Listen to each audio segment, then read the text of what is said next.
Assalamualaikum warahmatullahi wabarakatuh. Perkenalkan, kami dari kelompok mata kuliah kalkulus akan menjelaskan tentang materi turunan aljabar. Sebelum dimulai tentang penjelasan materi turunan aljabar, saya ingin memperkenalkan rekan-rekan saya yang akan membantu saya dalam menjelaskan materi turunan aljabar. Yang pertama, ada Windiani Rukmana. Yang kedua, Kori Triana Hadi, yaitu saya sendiri. Yang ketiga, Cintana Humaira Emania. Yang keempat, Diana Larasati. Yang kelima, Vanessa Maulana. Yang keenam, Agus Kurniawan. Dan yang terakhir ada Martinus Gawitiga. Pengertian turunan aljabar. Turunan fungsi atau juga bisa disebut dengan diferensial adalah fungsi lain dari suatu fungsi sebelumnya. Contohnya, fungsi f dijadikan f aksen yang mempunyai nilai tidak memakai aturan, dan hasil dari fungsi akan berubah sesuai dengan variabel yang dimasukkan. Atau secara umum, suatu besaran yang berubah seiring perubahan besar lainnya. Proses dalam menemukan turunan disebut dengan diferensiasi. Lalu untuk pengertian turunan aljabar adalah perluasan dari material limit fungsi. Untuk selanjutnya, notasi turunan fungsi aljabar. dy per dx sama dengan df per dx sama dengan y aksen sama dengan f aksen. Seperti yang telah disebutkan, jika turunan fungsi aljabar merupakan perluasan dari material limit fungsi, sehingga dapat didefinisikan sebagai berikut. F aksen sama dengan lim f x tambah h dikurangi f x per h. Rumus turunan aljabar. Turunan fungsi pangkat. Tentu dari fungsi pangkat adalah fx sama dengan x pangkat n, sehingga turunannya adalah f aksen sama dengan nx pangkat n dikurangi 1. Contohnya adalah tentukan turunan pertama dari fungsi fx sama dengan x pangkat 7, dan cara mengerjakannya adalah f aksen sama dengan 7x pangkat 7 dikurangi 1 sama dengan 7x pangkat 6. Berikutnya turunan fungsi pembagian.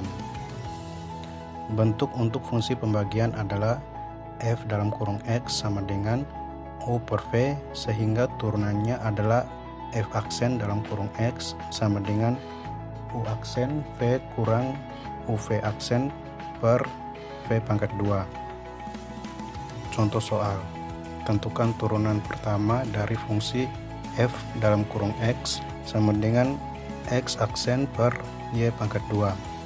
Jawabannya u sama dengan x pangkat 7, u aksen sama dengan 7x pangkat 6, v sama dengan y pangkat 2, v aksen sama dengan 2y, f dalam kurung x sama dengan 7x pangkat 6 y pangkat 2 kurang x pangkat 7 2y per y pangkat 4. Selanjutnya turunan pangkat dari fungsi. Bentuk untuk pangkat sebuah fungsi adalah f dalam kurung x sama dengan u dalam kurung x pangkat n, sehingga turunannya adalah f aksen dalam kurung x sama dengan n kali u per n kali u pangkat n min 1 kali u aksen.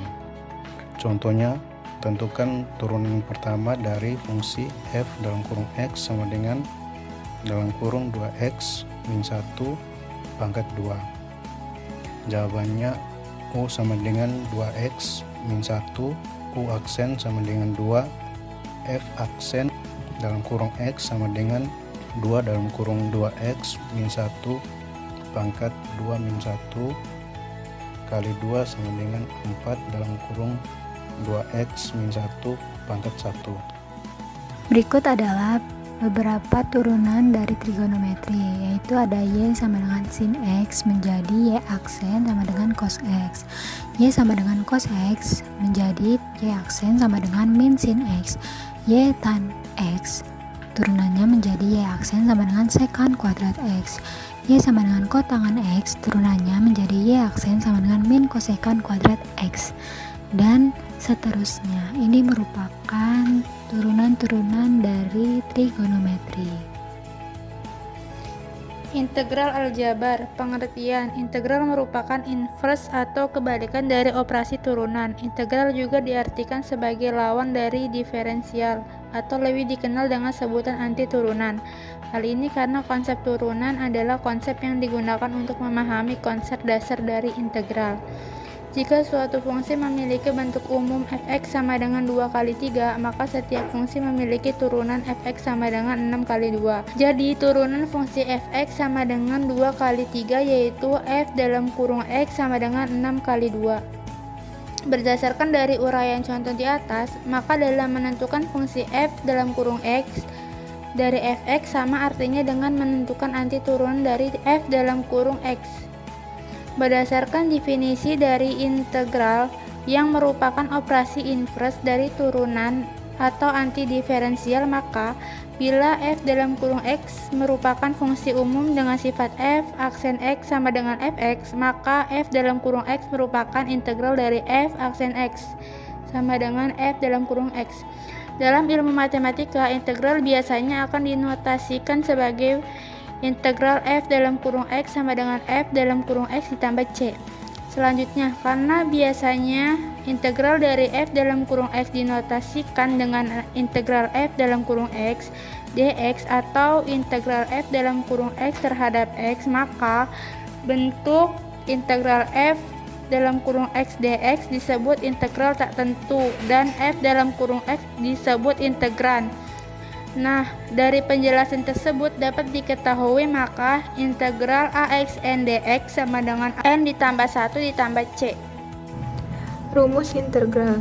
Misalkan terdapat suatu fungsi sederhana ax pangkat n, maka integral dari fungsi tersebut adalah rumus integral sederhana. Contohnya sebagai berikut. Misalkan terdapat suatu fungsi fx. Jika kita akan menentukan luas daerah yang dibatasi oleh grafik fx, maka dapat ditentukan dengan integral fx dx, dengan a dan b merupakan garis vertikal atau batas luasan daerah yang dihitung dari sumbu x. Misalkan integral dari fx disimbolkan dengan fx, atau jika dituliskan integral fx dx sama dengan fx, maka integral fx dx sama dengan fb dikurang fa. Oke, di sini selanjutnya ada sifat-sifat integral. Bisa dilihat di gambar tertera beberapa sifat-sifat integral. Bagian materi integral.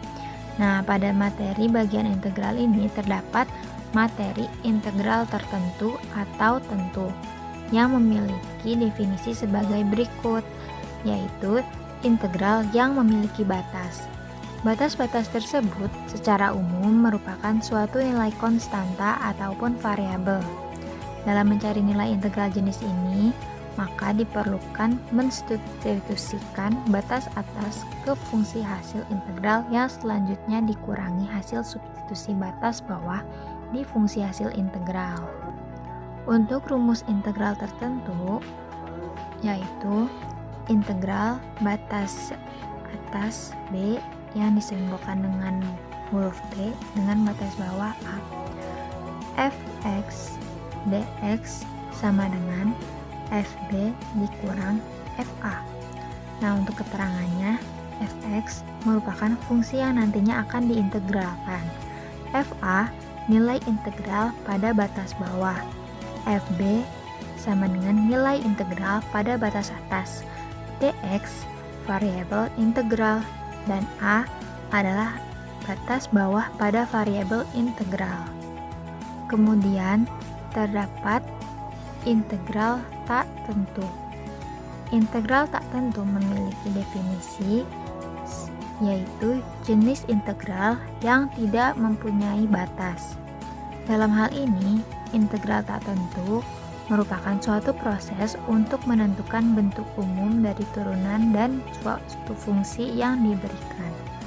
Untuk rumus integral tak tentu, jika fx turunan dari f kecil x, maka integral fx dx sama dengan f besar dalam kurung x plus c disebut integral tak tentu, di mana c adalah suatu konstanta sembarang. Rumus integral tak tentu adalah sebagai berikut. Integral, simbol integral, fx dx sama dengan f besar x kurung plus c, dengan keterangan lambang integral yang seperti angka, yang seperti huruf S, kemudian ada fx yaitu persamaan kurva, ada f besar dalam kurung x yaitu luasan di bawah kurva f kecil dalam kurung x, dan kemudian ada c yaitu konstanta.